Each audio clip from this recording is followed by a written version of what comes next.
Hi, Nausher. Thank you for sitting down and talking with me today. As you probably know, or a lot of people that know me know how much I love food. I love eating food. I love cooking food. I love just being around food in general. But it was really when I met people like you and our colleagues that I started questioning, okay, what is my relationship to food and nutrition in general, and what does that mean in the world around me? So this is going to be a conversation about food, but we're not going to be talking about our favorite places to eat or our favorite cafes that we can go to. It's really going to be, okay, what is this world that we eat in, Sure. so thank you for joining me. Thank you for And having me. Yeah, it's a pleasure. I'm looking forward to our conversation. awesome. And because a lot of our colleagues and friends know us and they know each other and whatnot, but I do have quite a few people that have never met Nausher Khan. So this is really special for me to introduce you to a whole other world that I live in. So Nausher, if you could just give a background on how did you end up in New York and really engaged in food and nutrition? Sure, happy to do so. I've I ended up in New York. I'll reverse engineer the answer to this question, but I ended up in New York as a result of my graduate school. You and I went to grad school together, um, and I ended up at that grad school because a few years earlier I was working in international development. At that time I was working on microfinance and I was working on education as well. And I'd spent a few years really trying to identify what it is about development that I wanted to work in. It was this sort of blanket statement that I work in social development or international development. And I think, like anything else, once you start unraveling and start getting involved with a particular sector, you realize the nuances to it and you realize the various different verticals and ways you can approach a particular topic. So just helping people, quote unquote, was great, but I needed to figure out how can I help people in a way that fulfilled my sort of sense of purpose and in a way that I found myself to be most impactful for them as well.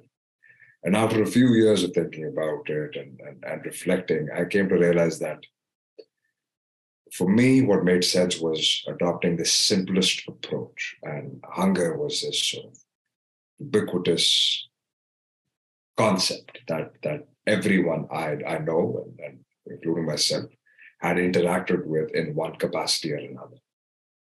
Not food. Food is, again, a tool to be able to address the notion of hunger.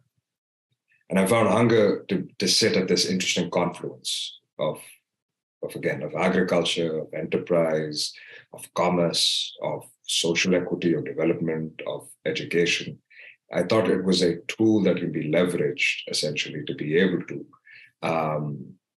do a lot more and to be able to serve as a catalyzing subject, subject area for a lot of other social developments and social security programming. So, I think after about a year or so, I realized after giving the subject a fair amount of thought that I think I was in Pakistan at the time. Perhaps what I really wanted to do was improve the literacy levels of the average Pakistani. And I mean, moving them away from just being able to write and read their own names towards having sufficient literacy and educational sort of skills and training to be able to really work their way up into the workforce and provide just a better quality of life for themselves, either domestically or internationally, just make them a bit more competitive. And I thought the easiest way for me to do so would be to incentivize children to come to school. There's lots of different forms of incentives, but for a lot of people, it's hard to consider the investment from a time horizon, not just from a monetary perspective, from the time horizon and the opportunity cost of sending a child to school for 15, 16 years, and then seeing the return on investment, from a parental perspective. So I thought if it was easy enough for me to ameliorate some of that opportunity cost by incentivizing these kids to come to school, or incentivizing their parents to send these children to school by setting up a school feeding program, wherein kids would come in, receive a nutritious breakfast, or receive a nutritious lunch, and perhaps some take-home rations as well. And by virtue of which they would be incentivized to come to school, or the parents would be, and then they would be able to perform much better as well. So I think just chasing that idea down the rabbit hole, I thought I'd take a couple of years, a career break of sorts, really flush out this idea, check out the viability, talk to people like yourself and like-minded folks, colleagues, professors, people in the industry, and really work out the feasibility of this for a country like Pakistan. And then, return at some point with the knowledge, the skills, the passion, all of it in tow, and try to set this up there. That was 2016, 2017, we started grad school, a couple of years of grad school. I've had the opportunity and the privilege to work in school feeding in New York afterwards as well for about 3 years. So I'm just rounding out about 3.5 years of school feeding and my work in food and nutrition, particularly for this region of the world. So yeah, that's a short come long story of how I ended up in New York and working in this field. So one of the things that you talked about that was your big incentivizing kids to come to school. And I think that a lot of times it took me a little bit of time to realize that intersection of education, nutrition, and healthcare, and how they all interlock with each other. Can you talk a little bit about that, about nutrition, or go into that a little bit more about nutrition and education and how important that is? I think here in the States, we do assume that, when a child goes to school, they do get a lunch. But I do know in some economies, school lunch is not even a part of the education budget. Right. Is that similar in Pakistan, or can you kind of dig into that a little bit more, please? Yeah, absolutely. So Pakistan is a country officially of about 220 million people right now, and about 60 of them are under 35 years. 60% of them, are under 35 years of age. So it's projected to be, I think, the third largest country by population by the year 2050. And it's the largest country currently globally that does not have a state-sponsored school feeding program. Our neighbors to the east, India, have a school feeding program that feeds over 130 million children on a daily basis. And then everywhere else we look, countries of comparable sizes, Brazil, lots of sub-Saharan African countries have extremely robust school feeding programs. The idea of it being relatively simple. Malnutrition is extremely prevalent in Pakistan. And I think it's important to be able to define what malnutrition is, because malnutrition is extremely prevalent in the US as well. It's just a different type of. Malnutrition in the US takes shape in the form of obesity and empty caloric intake, whereas malnutrition in Pakistan takes shape in the form of undernutrition. And it is extremely important from a physiological perspective to be able to identify and address malnutrition at a relatively early age. So ideally in the first 1,000 days of a child's life, but moving forward, before their 5th birthday is where a lot of this damage has already taken place, and then it just keeps on compounding. So the impact that it has on public health, on economic productivity, on social cohesion, on educational outcomes, on social and economic mobility is pretty profound. And I think it is one that is relatively undervalued and overlooked in a lot of social security programming globally.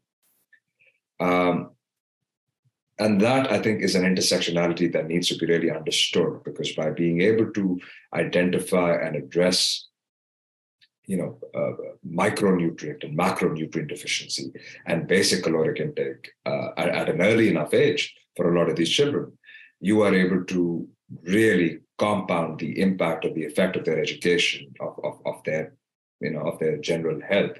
And you're able to, it's a preventative measure that investment needs to go into, because then that money, whatever state tends to budget for public health, you're able to then take it out of the treatment side of things and then put it into the prevention side of things. And I think now in the US, this food as medicine as a subject area has started to really gain a lot of traction, particularly in markets like New York. However, the US deals with it in a binary perspective, which is that a child is either fed or they're not fed, irrespective of the quality of that nutrition. Mm-hmm. And the way that the regulations are, the tax code, education funding, the way it's set up is that, unfortunately, if you live in an affluent district, you have more money because your education system is funded by property taxes. Mm-hmm. And virtue of which you have more money, the state is able to subsidize a certain component of it, and then you are able to put in more out of just your discretionary funding that you have. And you're able to improve the quality of the nutritional program. There are providers there throughout the country that provide pretty fantastic programming, not necessarily national providers, but small regional or local providers like the one I work for. Mm-hmm.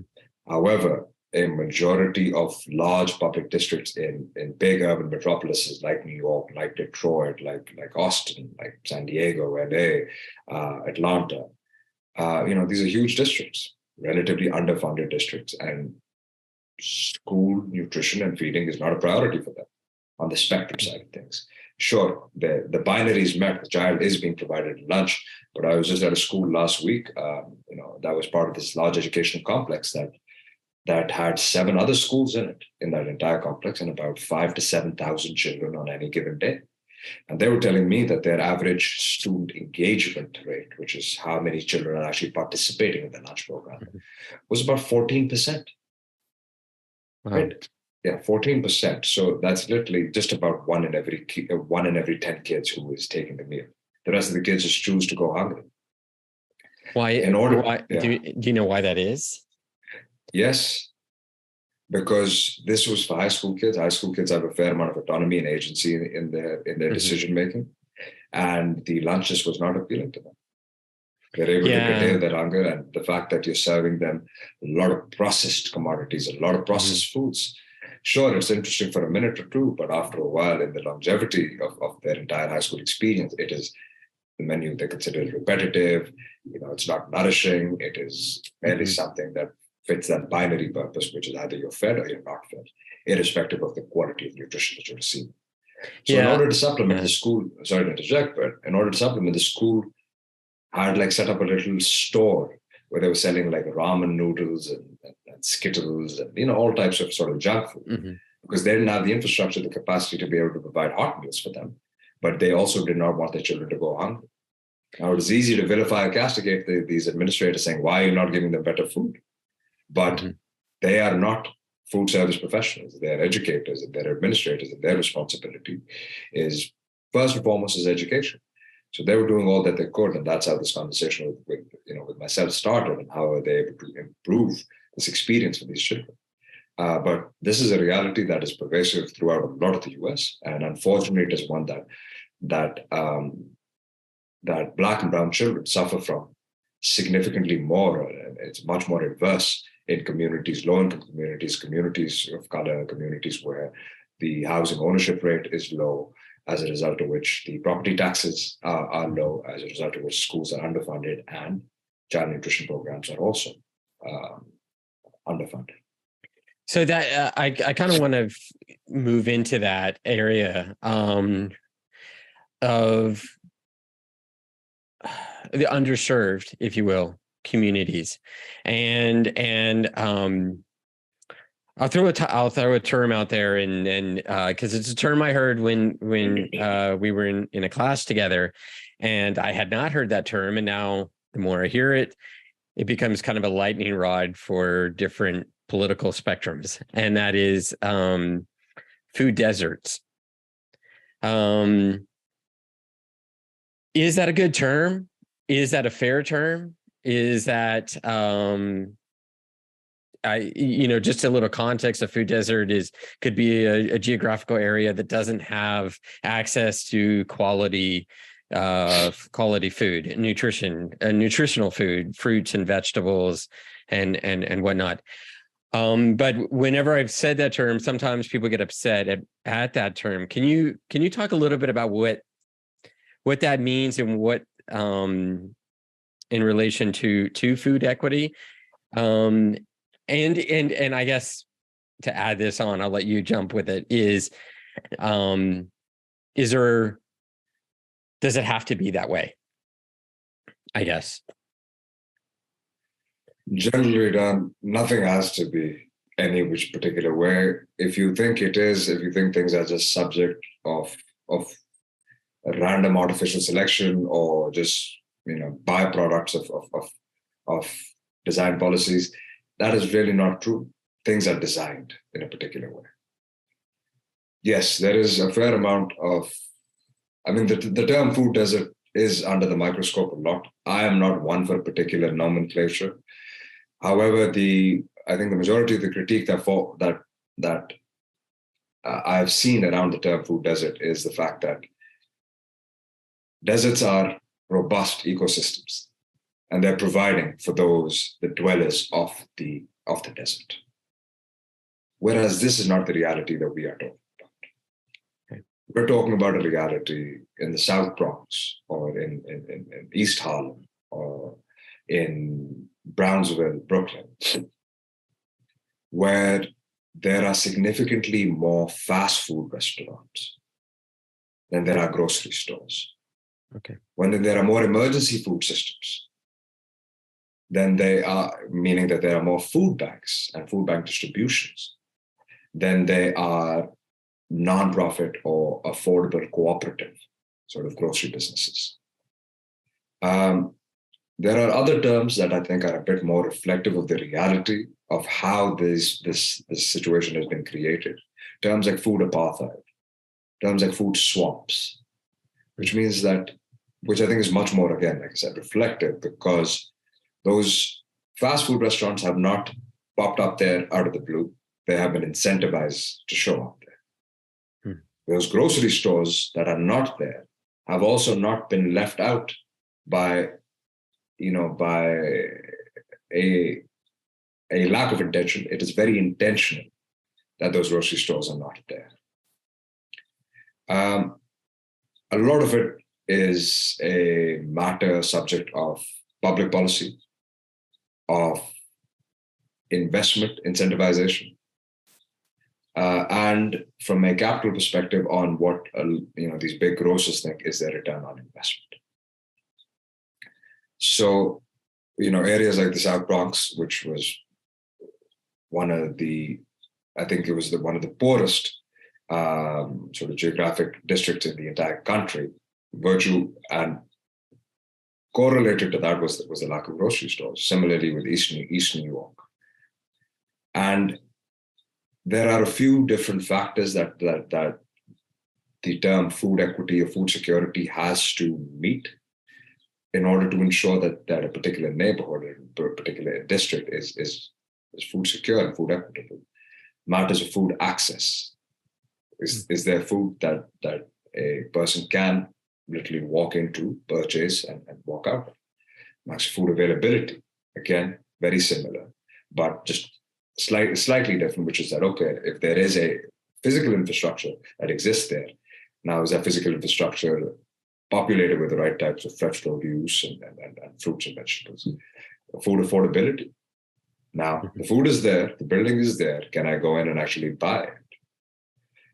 And these three sort of notions of access, affordability, and availability really have been left out of the lexicon of the conversation of food equity, out of the entire framework of urban planning and design. But I think more and more now in markets like New York, they are receiving a lot of impetus, a lot of attention. And that is coming forth in in New York, you have the Economic Development Corporation that has something called the Fresh Incentive, which is a tax incentive, tax abatement for grocers to set up shop in areas that are otherwise underserved, that don't have grocery stores. And then having food policy councils, meaning a council of folks who comprise individuals who have either suffered at the hands of food inequity and food insecurity, and individuals who have worked in this field. So a nice representative sample to come and advise the powers that be on how to go about making sure that particular, historically underserved areas are receiving the right type of investment and attention in order to make them self-sufficient when it comes to food insecurity or food security. You touched on a couple of words that I kind of want to circle back around in under the word dignity. And you talked a little bit about affordability and then investing in these communities and communities for food security or food availability and food affordability. When I think about when I was a young kid, and I was going to a public school, I was on free lunch, which was something I offered in my school, and then eventually reduced lunch, which was I paid just a little bit, but with that came some embarrassment, some it was always kind of difficult when it came to pay for my lunch, because they had my name as free or reduced, and there was a little bit of, there was a loss on my case of self-worth on that. And so with food availability and food affordability comes also this notion of SNAP, of benefits and free reduced lunch and whatnot. How do we address that so that this consumer of food, of nutritious food, can still have a sense of dignity, or that we don't take that dignity from them in our systems and the way we do things? I know that's a very tough question, but just from a personal level, I always wondered about that. Yeah. It's a brilliant question, Dan. You touched upon two different sort of, I would say, institutions. The first is the school, where for those who end up listening to this podcast don't know what a free or reduced price eligible child means, which is essentially there is a cutoff determined, multiple different cutoffs related to the federal poverty line that have been determined to see whether the parents can afford a particular meal for a child. And if you make more than, I believe it's 150% of the federal poverty line for a family of four, which is only about $28,000, then you become reduced price eligible, which you just referred to, which is that you can pay a little bit. And then, there's another cutoff which says you can't pay at all. Luckily, cities like New York have opted into something called the community eligibility provision, which means that all children, irrespective of their household income status, are eligible for a free meal. Wow. Now it's daunting, and there's the idea of universal school meals has been on the docket for quite some time now. Even now it was, and but from a federal perspective, but it doesn't seem to cut the mustard, and Congress doesn't seem to move on it. And I don't know who these Republican, sort of congresspersons, senators are that don't want children to be fed, which seems to be absolutely absurd. But I assume it's the same people who are voting to make sure that healthcare is not a universal right and education is not a universal right. The dignity component of it is extremely profound. Nobody wants to be, particularly as a child, you don't want to be different from others, and particularly not in a way that you feel a sense of embarrassment around. You don't want to be in the have-not category. So I think by virtue of adopting the universal school meals, which now is on the desk of Governor Kathy Hochul as well, we're hoping that it makes its way through in this budget. Not sure if it will for the state of New York, but lots of states, not just cities. New York City has adopted this universal school meal policy, but states like Massachusetts, states like Colorado, states like California have universal school meals for all, which is, I think, one pretty brilliant way of getting rid of the stigma. If everyone is eligible, then technically no one is ineligible and there is no stigma. So, that's one component of it. The other is notions of SNAP, which you mentioned. And for those who are not familiar, it is the largest federal anti-hunger program, the Supplemental Nutrition Assistance Program, which was rebranded because it was earlier known as food stamps. Mm-hmm. SNAP, there's EBT, the Electronic Benefits Transfer, WIC, Women and Infant and Children, essentially the idea around targeted support for individuals who are not able to make their ends meet. But the issue then, again, I want to address the intersectionality of this all, is that there is so much investment that is going into the treatment of a broken system, meaning that we are not willing or interested as a legislative community, as a mass populace, in bringing up the minimum wage to make it a living wage. But we're okay with investing to a certain degree in those programs that you have to in order to ensure that people can live as a result of the broken policies that the system has institutionalized and folks get to interact with on a daily basis. Even then, the rules and regulations around SNAP eligibility are pretty tight. Around what you can buy from SNAP is pretty tight. The purveyors or grocery stores or bodegas that accept SNAP, there is, again, the degree of infrastructure and dignity that goes with all of this. When you have to pull out, like I said in early times, there were literal food stamps. Now it's a card. But either way, if you have to go and ask, do you accept SNAP? Do you accept EBT? What you're asking really is, can I afford to eat today or for the week or whatever it may be from this institution? And lots of places don't accept SNAP.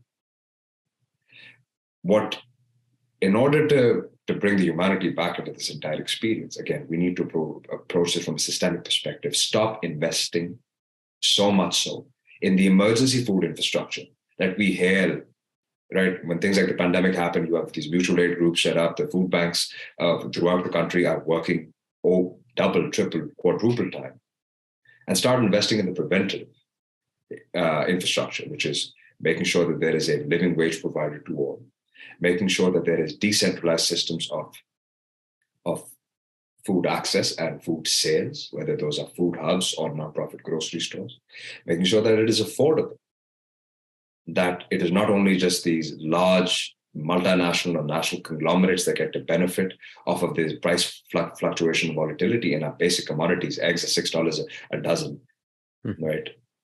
That the government is working in order to incentivize that, and that there is wealth creation happening at the community level. It is not necessary for Whole Foods to come in and open up a Whole Foods in Bed-Stuy for us to consider it a food secure neighborhood. What we really need to do is, through our community development finance institutions, start providing subsidized capital for the small, micro and meso and medium-sized entrepreneurs to either establish or scale their businesses related to food. That is the way you build longevity in the system. That is the way you're able to create wealth. And then these folks end up creating job opportunities for others, paying living wages. And that I think that is that entire sort of groundswell of support that you need in order to address this issue and bring dignity back into this conversation, where it is not a handout. It is every person's God-given right on this earth to be able to have access to an education, to healthcare, to food.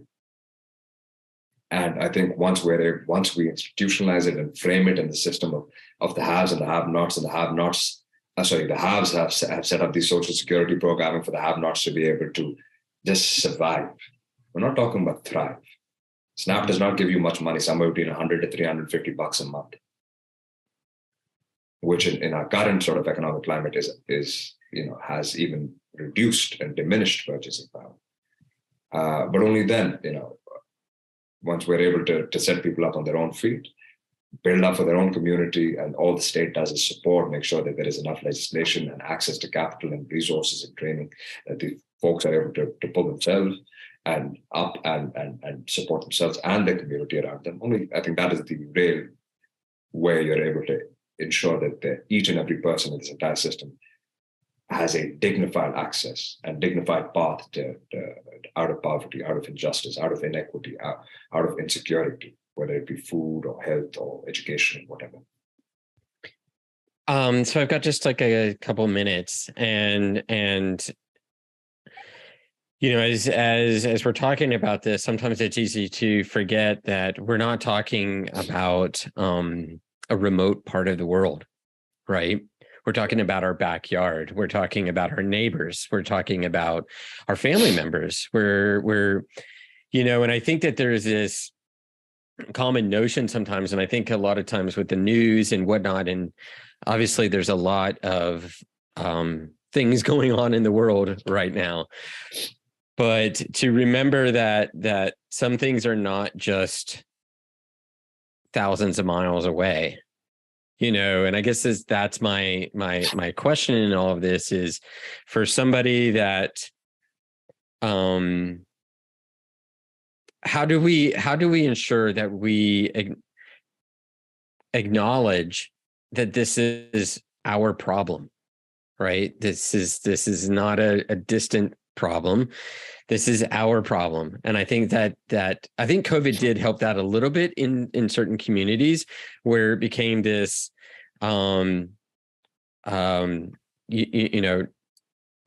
poverty is our problem. It's not someone else's problem. It's food insecurity is our problem, because as a country, we are all in this together, and we're dealing with it in our own levels and whatnot. So I guess that's just my question is,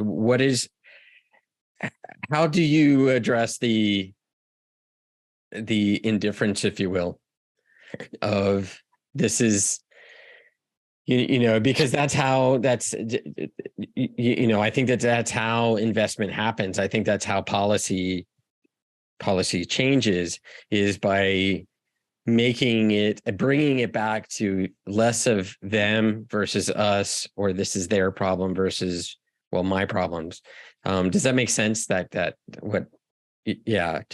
to wrap up. I know that's a big wrap up, but yeah.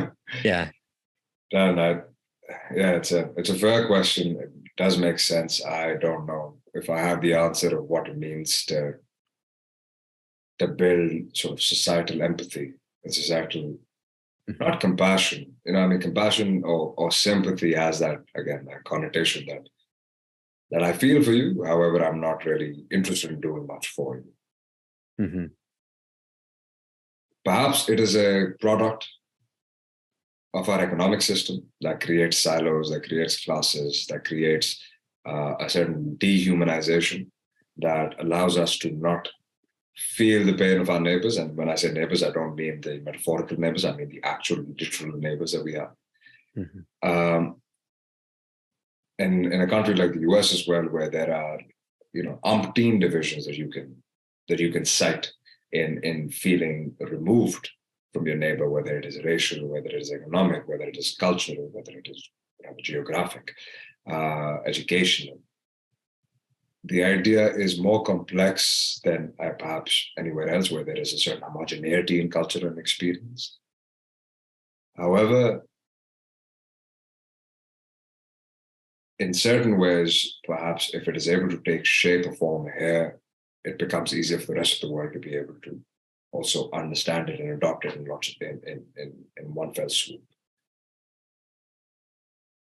How are you? The question here at the end of the day you're asking is, how are we able to convince those with the means to be able to put that money back into the system that allows those without means to be able to at least come to power with those access to opportunities? I think as long as there are vested interests in is maintaining a status quo, and then there being a capital and a business case for, again, keeping that status quo in place, somebody gets to profit there. This will be a very hard conversation to have on a national scale. You'll get pockets of progression. You'll get, sort of these little pilots and movements in areas that we consider more sort of progressive in this entire country. And by progressive, I guess at the end of the day, we're talking about empathetic more than anything else. But at the national scale, that conversation becomes quite hard because, again, nobody who is in power, nobody who has the means is interested in divesting from their position of power. Nobody is interested in divesting their resources, their opportunities, so that others can have a little bit or a little bit more and you will have a little bit less. The role of our government at the end of the day should not be to formalize the existing approach to problem solving. It should be to take those moonshots that allows us to envision a reality in which, again, investment in the emergency system and investment in social security programming has to be less at the prevention side of things, or at the treatment side of things, because we've already invested in the prevention side of things. And we have, universal education, universal school meals, or the provision of school meals are all, Medicaid, Medicare, are all symptoms of that empathetic approach that the government has adopted, a progressive approach that the government has adopted. I think it just has not gone far enough. And it can't be that you have one hand working against your interest, whereas another hand is working for your interest, and both are doing it simultaneously. You end up getting nowhere. So I think I'll, always come back to a progressive legislature working on the redistribution of wealth and the reallocation of tax resources, tax capital as well, to reflect a reality not of today, but of 2050, of 2070, of 2100, wherein hopefully these conversations of food inequity, of health inequity are, if not finished, at least severely diminished. But yeah, other than that, I think like us as individuals, we have our own moral responsibility, our own societal responsibility to ensure that we don't barricade ourselves in with our possessions, with our wants, and with our positions of privilege and access, that we adopt somewhat of an open door policy on perspective formation as well. We don't adhere so hard and so dogmatically to ideas that were formed 10, 15, 20, 25 years ago, 30 years ago, even in us, and that we have not sought to revisit or not sought to revise as a result of new information that has come up. And yeah, I guess if we do that at the individual level, we should be able to do it at the societal level, and then just codify it in the legislature. Yeah. I mean, I think just to wrap up real quick, I think it's just important. Obviously, you have these larger policy issues and systematic ways of addressing things that are not going to happen very quickly. I think what's important is to remember the humanity of that around us, and that everyone deserves dignity.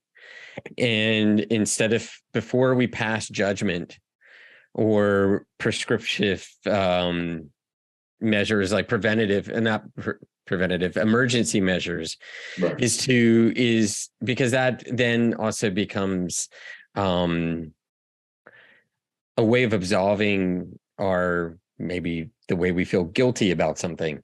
Right. I'll give to a food bank, Sure. and Exactly, I think yeah. that it's just just as important is to say, no, this person around this person next to me is a human, and they deserve dignity just as much as I would want. And I think if we start from there, if we start from those personal relationships, then those can expand out even more. That it's not just the person in the next neighborhood or the person even next door to me. No, this is my neighbor, and I always say, treat people as if you would want your own family treated. And not just your own self, because sometimes we're even hard on ourselves, but I think, how would you want your dearest loved one treated? Right. And then work from there. That doesn't mean you have the answer yet. It just means you have a perspective to work from now. So on that note, I'm going to wrap it up. But Nausher, thank you so much for explaining some things that honestly, there's a lot of confusion around sometimes, but really keeping the humanity grounded in the conversation. And I guess one question is on this note is just if you can, what are you working on right now? And just to wrap up, just to say goodbye, but what do you have going on right now? Sure. So I have a relatively singular focus right now, which is, again, maximizing the engagement with culturally appropriate, dignified, or service with dignity foods for children in our public education system, particularly in the Northeast. That is the mandate within which I operate, and it's one that is simple in comprehension, but extremely difficult in execution, particularly when you have to convince each and every sort of administrative student leader or school leader, why this is important, why food should not fall on the operation side of things, but should fall on the educational side of the conversation. So I think really over the next 3 to 4 months, I'm looking to actively increase the footprint of our organization so that we're able to get in front of more kids. We're able to provide them with again, good, reaffirming food, nutritious food that makes them feel good about themselves and allows them to be better and more responsible servant leaders in the community. And I think once I'm done with that, I'm going to keep on doing some more. Well, thanks, Nausher. Really appreciate it. So, well, I'm sure you and I will have a coffee soon. So, thank you. Pleasure. Be well. Hey, everyone. Thank you for watching. If you enjoyed this video, then please like and subscribe. You can subscribe by clicking the thumbnail on the screen. And last, if you want to hear the audio version of this and future conversations, then subscribe to my podcast on Apple Podcast or Spotify. Thank you, and see you soon.